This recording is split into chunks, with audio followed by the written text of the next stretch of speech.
আপনারা যারা এখনও জানেন না মেটাল এআই কীভাবে কাজ করে, আমরা মেসেঞ্জারে ঢুকলেই দেখতে পাই মেটাল এআই, কিন্তু এর সঠিক কাজ আমরা কেউ জানি না।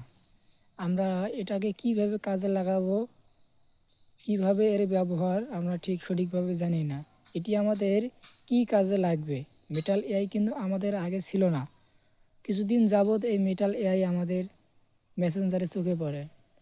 তো সম্পূর্ণ ভিডিওটি দেখুন, মেটাল এআই দিয়ে আমরা কিভাবে আমাদের কাজ করতে পারি। মেটাল এআই দিয়ে আমরা বিভিন্ন ধরনের সাহায্য পেতে পারি, পড়ালেখার বিষয়ে হোক, যে কোনো বিষয়ে হোক, আমরা তার কাছ থেকে সাহায্য নিতে পারি। কিভাবে নিব সেই ভিডিওটি দেখিয়ে দিচ্ছি, আপনারা দেখেন।